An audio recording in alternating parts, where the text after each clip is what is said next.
So when it comes to protecting data, what does your organization's guardian look like? Are they a distant lighthouse keeper, warning of rocks from way out at sea? Or are they more like a first officer, standing right there on the bridge, ready to grab the ship's wheel? A really interesting new model coming out of China is forcing all of us to ask this question. And the answer, well, it reveals two completely different philosophies of data protection. All right, let's really get into this. We're going to explore these two fundamentally different ways of thinking about data privacy. And this analogy just nails it. On one side, you've got the lighthouse keeper. This is your trusted, independent advisor who shines a light on all the risks. And on the other side, you have the first officer, someone who's an integrated decision maker, who can actually step in and change the ship's course. So let's start with the model that many of us are familiar with, Europe's Data Protection Officer, or DPO as it's defined by the GDPR. The entire role, its whole reason for being, is built on this foundation of independence. Now, what's really fascinating about this is the core principle it lays out. The DPO's real power comes from this mandated independence. It's what gives them the freedom to give unpopular advice, to say the things that need to be said without worrying about their job. They're meant to be the organization's conscience, really.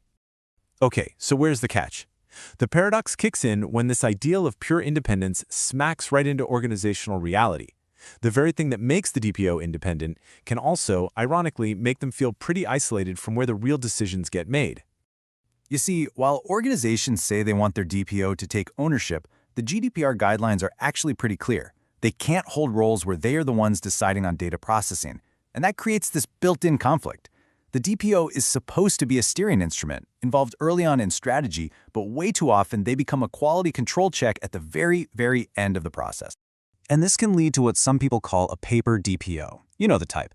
On paper, everything looks great. There's an official appointment, a dedicated email address, all the right policies are in place. But in the real world, the DPO's actual influence depends completely on the company culture, not on any real power to make sure their advice is followed. Now, in really sharp contrast to that European approach, China is building a very different model. It's taking a much more surgical path, let's say. It's targeting its largest online platforms with a framework that directly challenges that whole idea of an independent advisor. So instead of a broad, one-size-fits-all law like GDPR, China is adding on specific, much tougher rules for companies that have a massive societal footprint. The logic here is pretty simple. If your platform is so big that a data breach could cause widespread social harm, well, then you fall under a much stricter regime. And wow, this slide just brilliantly illustrates the difference. China is turning its privacy officer into a true first officer. They're not just an advisor, they are embedded in management and, get this, they have a veto right over data processing decisions. They have to have a team. They have a mandatory duty to report serious risks directly to the government, and they even have to report publicly. These aren't just suggestions. These are concrete, mandated powers. So China's model seems to fix a lot of the common complaints about the European DPO, right? That lack of real influence.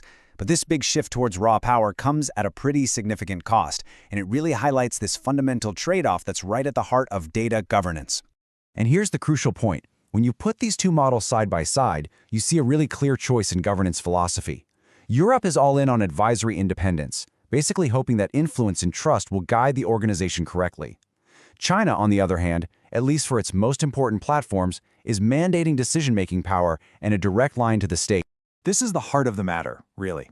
It's a strategic bet. Europe is betting on internal culture, believing that an independent, trusted advisor is the best way to keep things transparent. China is betting on external enforcement, embedding state-linked control right into the corporate structure to guarantee compliance. And the thing is, you can't really have both. I mean, think about it for a second.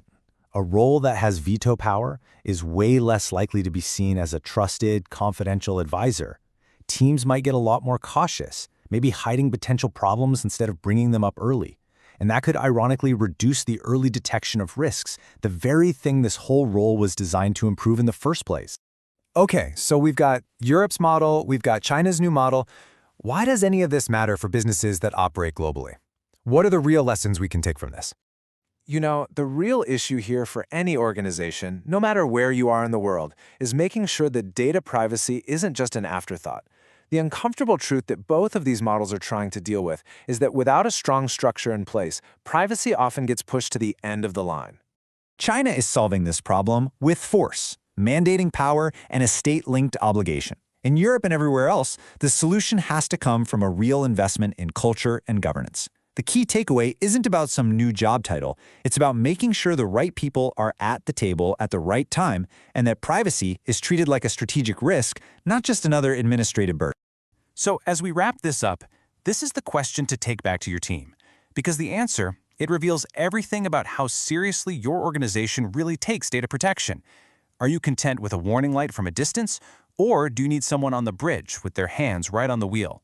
The choice you make really defines your entire approach to privacy.